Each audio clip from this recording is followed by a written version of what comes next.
Díval som sa na televíziu a práve dávali program o náboženských fanatikoch. Boli blázni.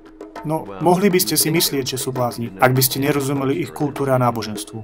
To je tá vec, že boli uctievači idolov. A dohnali to až do extrémov.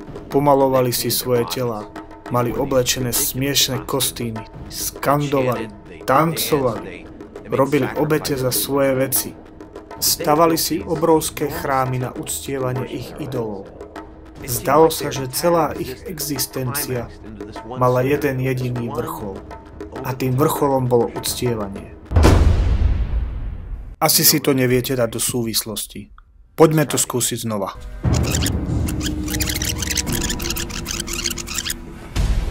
Díval som sa na televíziu a práve dávali program o náboženských fanatikoch. Boli blázni. To je tá vec, že boli uctievači idolov. A dohnali to až do extrémov. Pomalovali si svoje tela, mali oblečené smiešne kostýmy, skandovali, tancovali, robili obete za svoje veci. Stavali si obrovské chrámy na uctievanie ich idolov. Zdalo sa, že celá ich existencia mala jeden jediný vrchol. A tým vrcholom bolo uctievanie.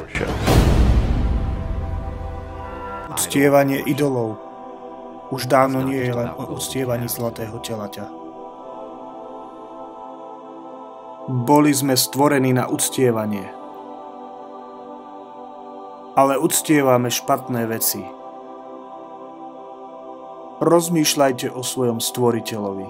Vašim stvoriteľom je Allah. Allah nie je púštny boh. Allah nie je obmedzený. Ježiš bol Allahovým poslom a prorokom. Ježiš uctieval Allaha. Allah nie je svätá trojica. Allah je len jeden. Stvoriteľ celého vesmíru a všetkých svetov.